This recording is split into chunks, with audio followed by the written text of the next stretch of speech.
distance, ribbon black, stretched to the point of no turning back. Flight of fancy on the windswept field, standing alone, my senses reel.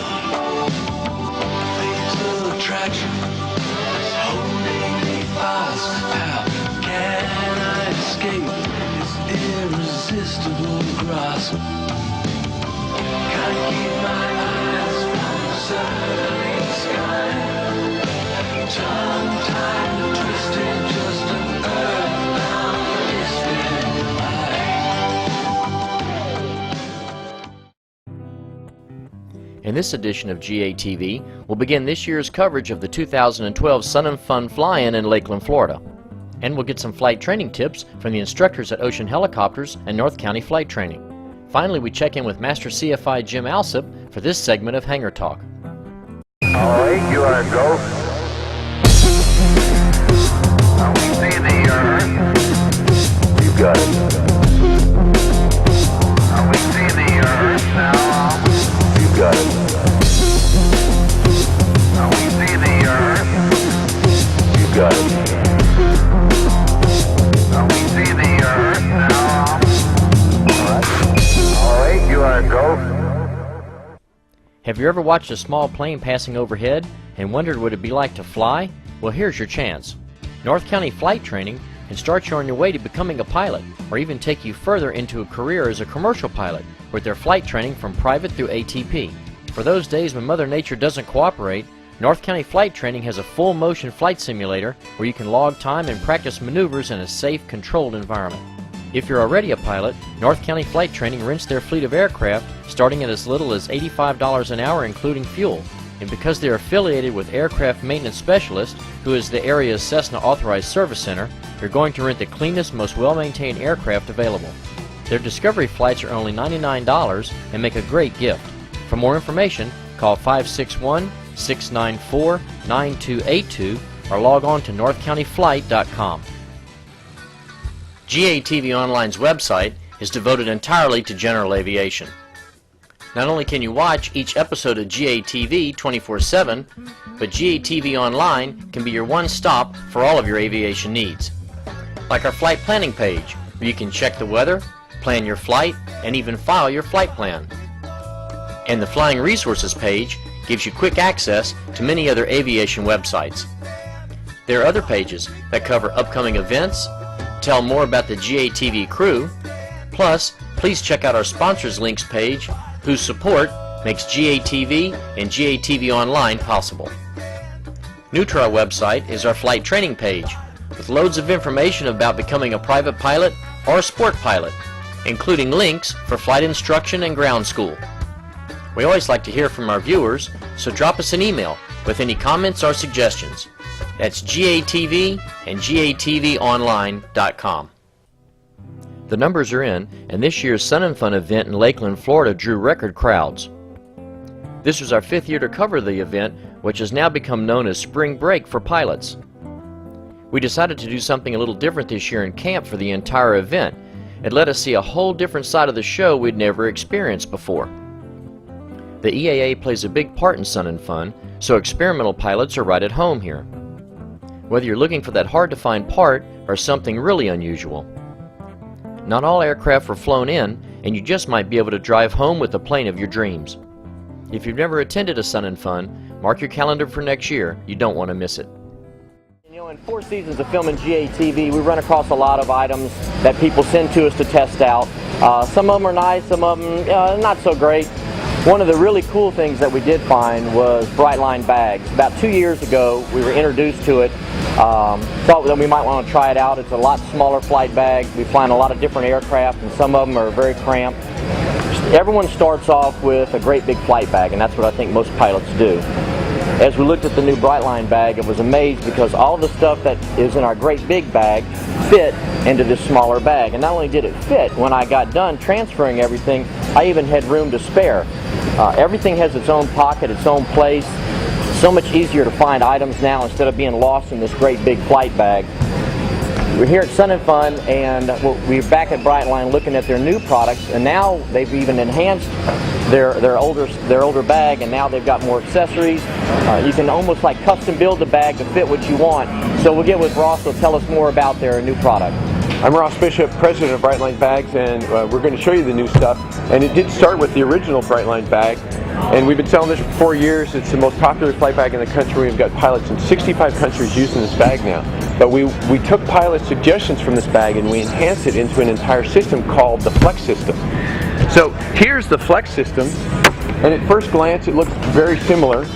The thing is, we redesigned the front panel a little bit to make it more universally functional, and we did some small enhancements to this bag. Like, for example, the bag itself used to be black on the inside, and now it's gray, so it makes it easier to see things that are inside. So we just did some stuff to this particular bag to simply make this one better.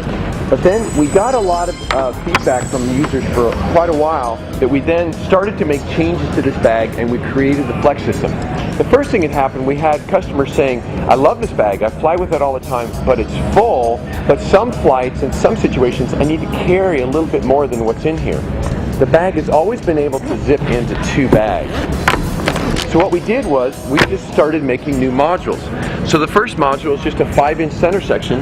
This zips right into this bag, gives you the extra storage that you need, and the great part is you didn't have to reload and repack your modules as they already were. The handle can clip into one of these other clips, so you can just recenter the load. The pockets are now able to be moved, and you can have interchangeable and additional pocket choices. Now, we did this by, you wouldn't know this, but these pockets come off now. And they don't look like they come off, and they don't act like they come off. If I just open the bottom of the Velcro and peel this pocket right off.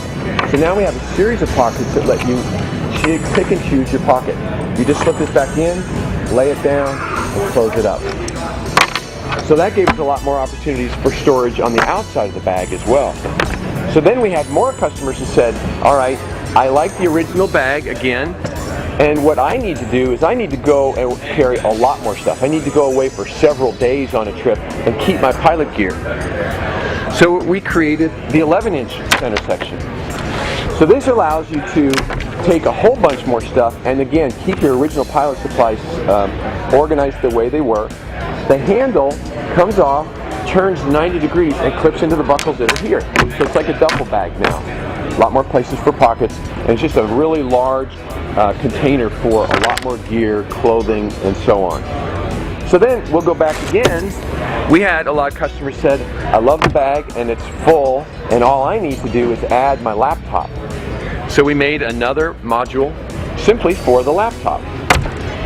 So it's great to be able to zip this in, keep all your pilot gear, and as well take your laptop. Now your iPad also fits into the back pocket of this container here. It'll also fit into any of the places throughout the bag system. So once we had these systems of modules and pockets, some other things began to occur. What if you wanted to go to a meeting with this bag, fly somewhere with the bag, you get there and now you need to go to a meeting. You want to take the main bag and just the laptop, but you don't need this for a particular meeting. So you'll zip this off and leave it in the hotel room. The problem is you're losing these pockets and you end up with kind of a naked back here and the zipper's kind of hanging out in the open. So what we did was we created these same pockets that are on the back of the bag and made it into a panel that just zips onto the back of the system. So now you have a finished bag. I can also set this aside and put the same panel on the back of this bag and make a smaller VFR flight bag. So a panel like this gives us even more options. Well, then there were people who said, I would love to be able to carry just my laptop to a meeting. I've gone somewhere and I want to take just my laptop.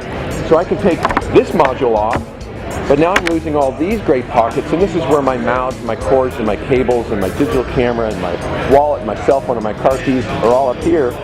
So we duplicated those pockets into another panel, and this panel zips right onto this one as well. And then of course, these panels can all zip onto all of the modules. You can even go one step further, and you can take just these 2 panels and zip them together, and you end up with a great iPad portfolio. So the point is, there's now a lot of different modules and a lot of different pockets that allow you to build literally any bag that you need, not only for your general uses, but as your needs change, your bag can change with them from day to day. So that's the Flex system from Brightline Bags. We have our website, www.brightlinebags.com. You can certainly call us on our phone line, which is 415-721-7825. You can go to the website. We have 5 standard pre-configurations set up for you. You can pick one of those and add to it, or take it as it is, and you can also buy individual pieces and literally build your own bag. It's like flying a magic carpet, and if you want to experience it for yourself, Ocean Helicopters has a team of seasoned instructors that can train you for your private through ATP helicopter ratings with the FAA-approved Part 141 flight school that offers one-on-one instruction at your pace. Ocean Helicopters can also provide aerial photography, banner towing, and sightseeing tours. Ocean Helicopters flies the safe and versatile Robinson R22 and R44. Plus, for your turbine transition, they have the awesome Bell 206 Jet Ranger. An affiliate of Ocean Helicopters, Bahamas Helicopters, has virtually the same services in the islands of the Bahamas. Ocean Helicopters is located in sunny West Palm Beach, Florida, where we fly year-round, and they can assist out-of-town students. For more information, contact them at 561-625-1900 or visit their website at oceanhelicopters.com. Treasure Coast Avionics in Fort Pierce is your one-stop for all of your avionics needs. They have a huge inventory of parts and the expertise to service all major brands of electronics. Whether you need service, certification, or a panel upgrade, Treasure Coast Avionics can get the job done right. If you're looking for that new panel, they have state-of-the-art design capabilities with CNC machining to turn your dream panel into a reality. Treasure Coast Avionics is located on field at the St. Lucie County International Airport. Click on their logo on the GATV online website for more information. Welcome back to our coverage of this year's SunNFun Fly-In in Lakeland, Florida. All right, we have something pretty special for you now. We're continuing some of our coverage of SunNFun, and for those of you who have watched the show for years, a while back we covered a F-18 Super Hornet that had given us a surprise visit at our home airport in Fort Pierce, and Lieutenant Commander Steve Vetrella was nice enough to tell us about that aircraft. We run into Steve again here at SunNFun. He's got a different aircraft, painted up pretty cool. We'll let Steve tell us about it and tell us what he's doing here at SunNFun. Sure, thank you, Dave. I appreciate it. What we have here is the EA-18G Growler. It's a Super Hornet airframe, but it's modified now to support the electronic attack mission, which is what the EA-6B Prowler did. EA-6B Prowler is an aging airframe that's been around from 1960s technology. And so this finally, the EA-18G is now replacing it and starting the transition now. We have about half of our squadrons transition now to the new EA-18G, and the other half of the Prowlers are continuing their mission until they can transition to the new airframe. So the difference between this EA-18G and a Super Hornet airframe is an identical airframe, a little bit different electronics inside. The wingtips are a little bit different. We have some wingtip pods that help us to locate surface-to-air missile sites so we can jam or shoot them with anti-radar missiles. We also have introduced a new capability in this airframe for air-to-air engagement, so now we can engage air-to-air threats as well.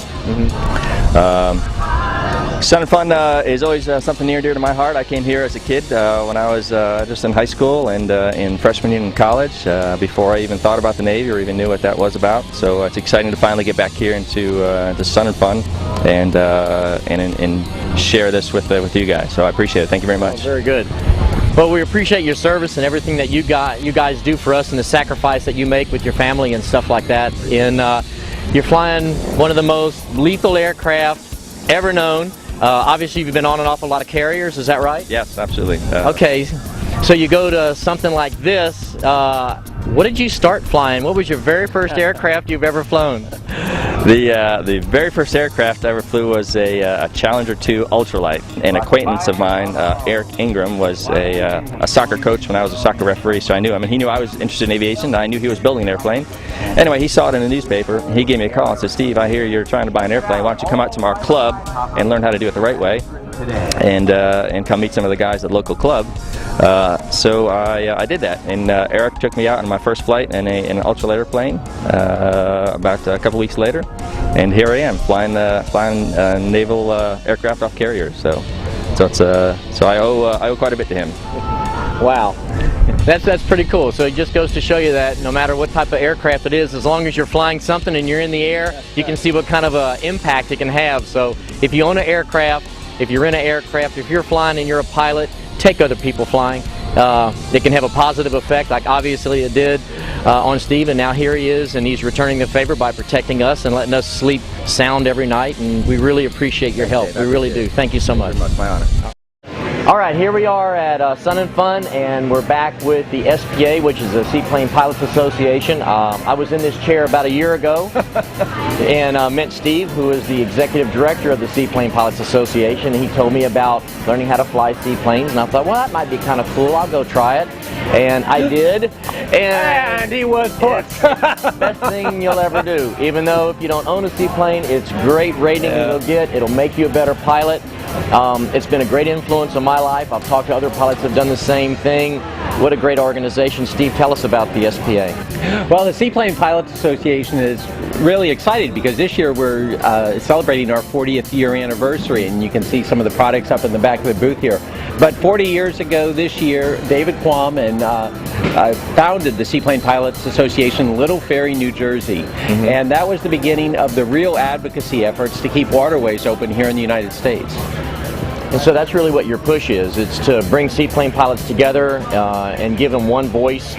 Correct. We're promoting and protecting water flying not only in the United States now. Our mission's really expanded worldwide, and so we are expanding, our membership through Europe, through Australia, all over.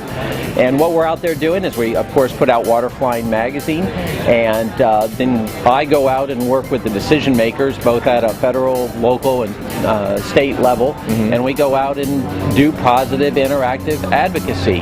Why are seaplanes healthy for a community? Why should they be operating? What's good about the lifestyle?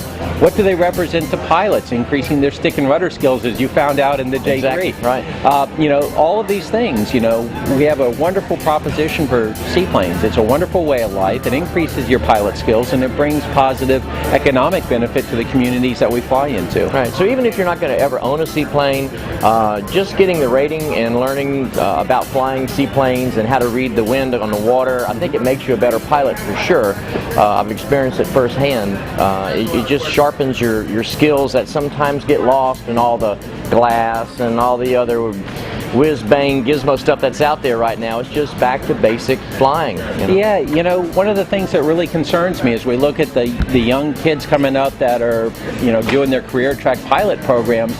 In many cases, these zero-time pilots are getting into a G1000 cockpit or a glass cockpit of some kind. They're starting out at zero flight time and going and getting their PPL, their private pilot's license, around 65 hours, the national average. And then if they're career track, they start working on their instrument commercial, and as soon as they take off, they are taught to start pushing buttons and turning dials, and that's how you fly an airplane. And this is before they've had any real chance to develop stick and rudder skills. So what we're doing is we're working with collegiate programs, we're working with professional pilot programs to integrate tail dragger instruction, seaplane instruction, get these extra ratings, get some skills that these kids are not going to be, exposed to in other ways.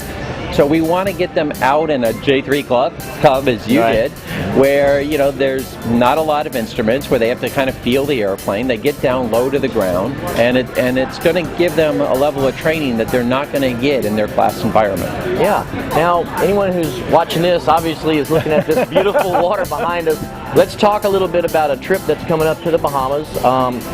You don't have to be a seaplane pilot, I would imagine, to come along. If you've never been to the Bahamas, it's easy to get in and out. Don't be afraid by all the EAPA stuff, and it's a little bit of a process. Including this episode, we're going to do a little piece about how you enter the Bahamas and part of the process of doing that.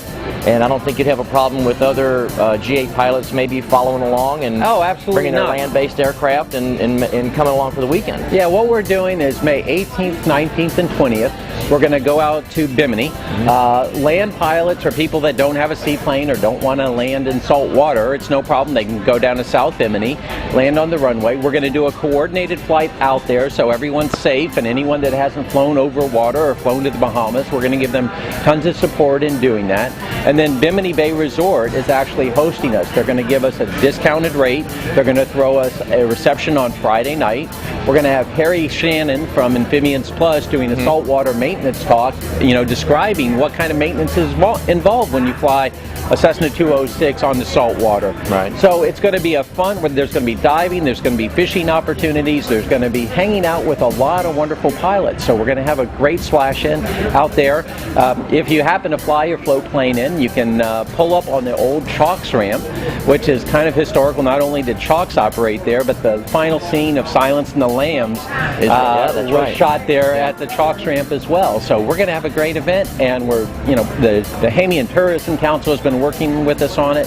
Bimini Bay has just been spectacular, and we're really looking forward to it. All right, so if you have been wanting to go to the Bahamas but maybe a little apprehensive, it's a very short flight. I don't care, no matter what kind of airplane you fly. Yeah. Bimini is very, very close. Just by the time you hit altitude, you can see Florida and you can see Bimini at the same time. You'll be with a group of other pilots of other airplanes if you want to meet, and we all fly together.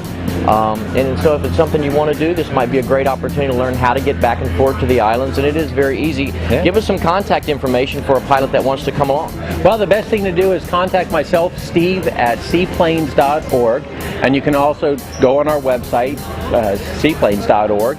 Give us a call at 863-701-7979. We're going to be doing customs clearing on the way back. We'll all come back as a flight. We'll go into Fort Lauderdale International Airport, go to Sheltair. The customs is attached to Sheltair, so there'll be fuel, there'll be, debrief potential, and we'll all clear customs together. So here again, customs isn't going to be an issue. And I know we're going to have you guys there too, so that's really exciting. Fun. Yeah. We'll be there. We'll cover the event, and we want to come along, even though we'll be in a land-based airplane. Yeah. I'm sure there'll be plenty of seaplanes there that you could get a ride in if somebody wanted to experience it for the first time. So it'll be a great time. Good learning experience for someone who's never been across, and just a great time to hang out with a bunch of pilots, either seaplane or land-based, and experience this kind of stuff. This stuff. Yeah. And expand your horizons. Come out and join us. See what water flying's all about. As you can see here, it's a pretty exciting environment to operate in. The pilots are wonderful. They're really eager to share their experiences and their lifestyle with you. And Tropic Ocean Airways will be out there with this beautiful 206. I'm sure we can get anyone that would like to get their first seaplane ride up in the 206 here, and it's going to be a great time. Awesome. Okay, well, mark it on your calendar and come join us and have a good time. Great. Steve, thank you very much. Thank you. Alrighty.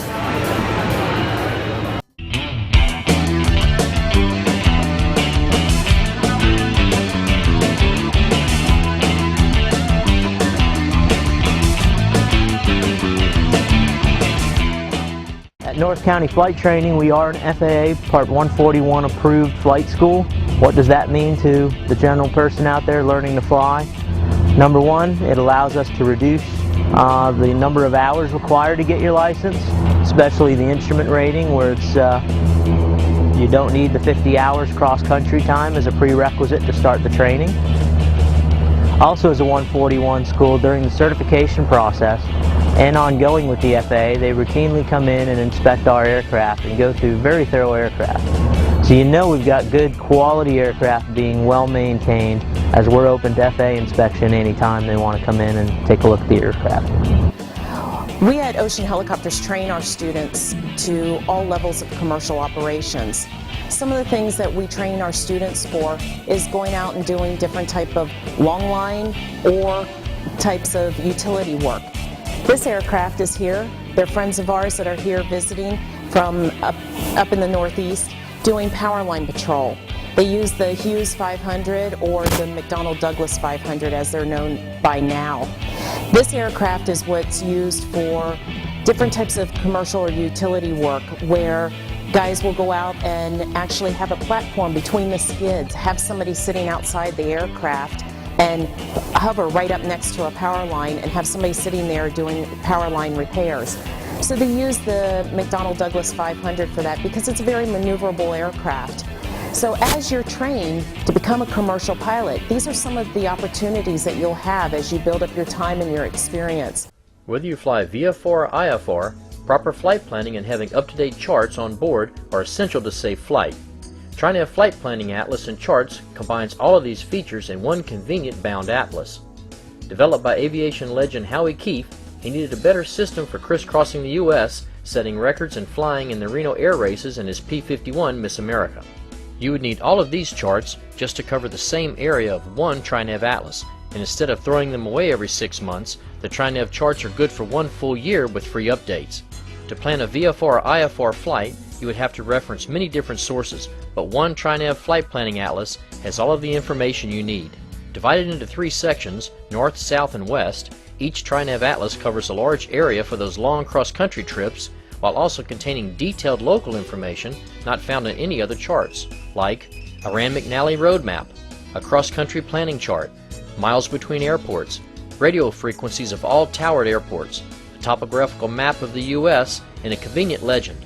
But the best part of a TriNav atlas is the unique charts that have all VFR and IFR info together, including Victor Airways, intersections, airports, city locations, VORs, DMEs, airport frequencies including weather, major roadways and waterways, MOAs, airspaces, sector altitudes, and much more. No other chart gives you this much detail and information in a bound atlas for easy handling in the cockpit. Don't rely solely on electronic equipment that can fail, and with the free updates, you will always be legal for flight in the event of an FAA ramp check. Get your TriNav atlas today and see why it's the only pilot resource you'll ever need. For more information, go to trinavcharts.org or click on the TriNav banner on the GATV online website. GATV's website and show are devoted entirely to general aviation. If you want to see your business soar, you should partner with us and our other sponsors so collectively we can promote the sport of flying. By advertising on our show and website, you can help share our passion for flying and expose more people to your business at the same time. For advertising rates, simply click on the airplane logo on the GATV online website.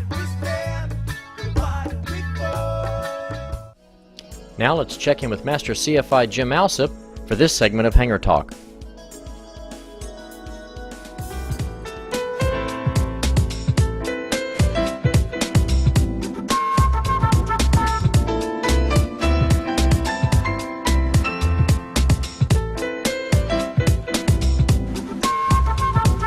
Hello, my name is Jim Alsop. Welcome to my hangar classroom and the video production set for Hangar Talk. Hangar Talk is a feature of GATV Online. Each week, Dave East and I share with you flying tips, anecdotes, and comment that will promote your flying for fun, flying with style, and flying safely.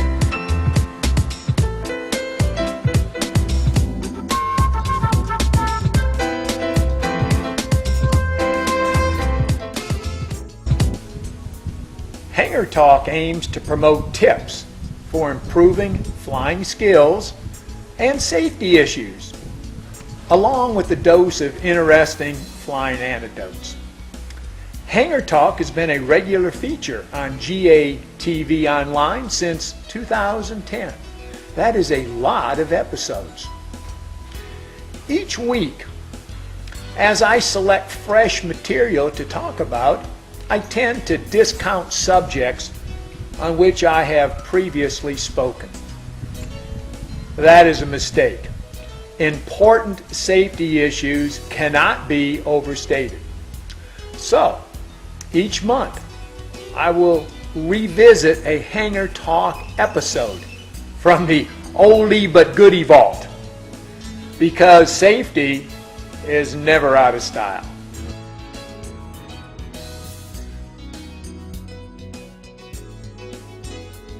In general, radio phraseology at uncontrolled airports is less than stellar. But for many pilots, the phrase, "traffic in the area, please advise," is like fingernails on a chalkboard. Just talking on a radio does not make us safe, but exchanging relevant information can certainly help reduce the risk of flying. The Aeronautical Information Manual clearly specifies the self-announced procedures for approach to and landing at an uncontrolled airport.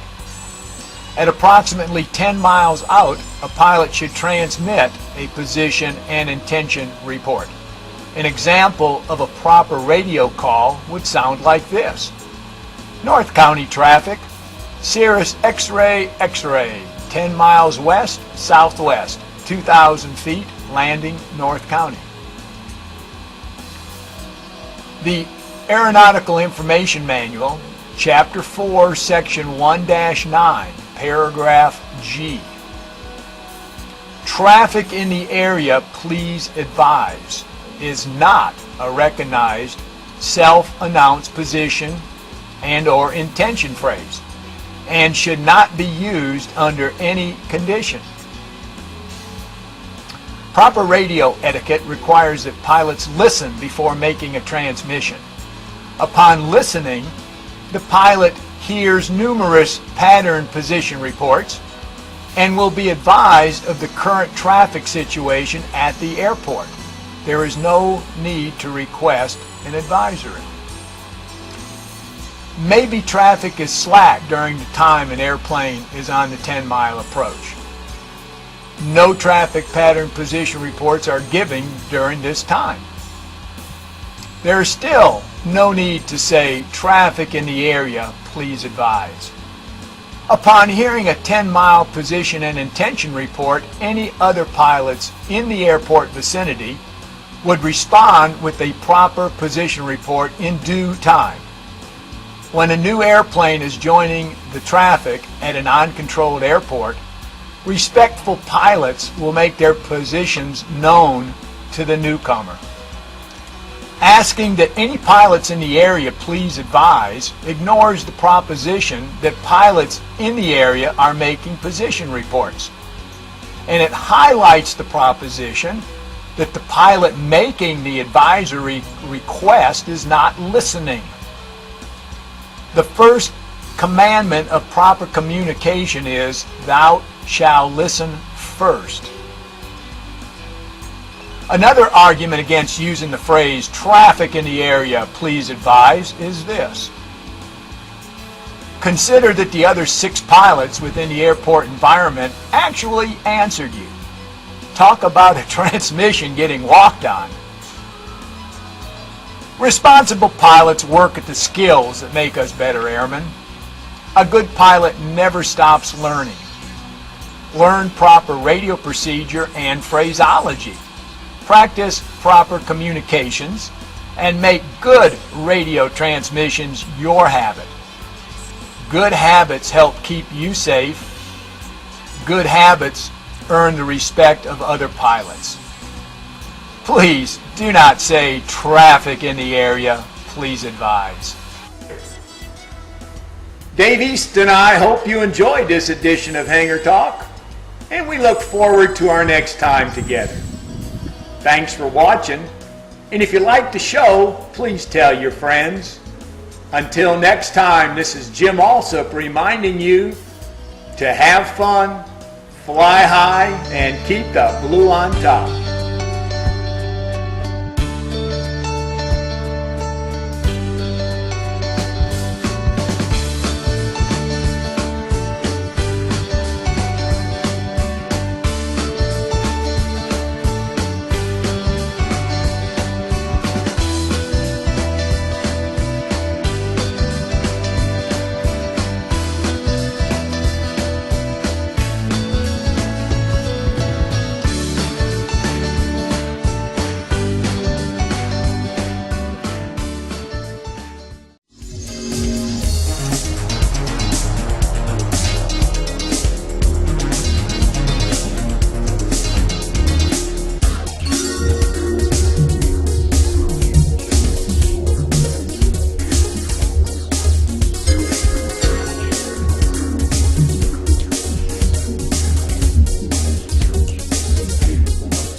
This episode of GATV has been brought to you by Aviation Insurance Resources, Aircraft Maintenance Specialist, APP Family of FBOs, AvMap Satellite Navigation, Data Toys Digital Video Systems, Dillon Aviation Master CFI Jim Alsop. Trade-A-Plane. Heaven's Landing. Jack Brown Seaplane Base. North County Flight Training. Ocean Helicopters. Piper Aircraft. The Seaplane Pilots Association. Treasure Coast Avionics. And Weekend Waypoints. But that's all we have time for. I hope you enjoyed the show. If you get a chance, send us an email. We would love to hear from you.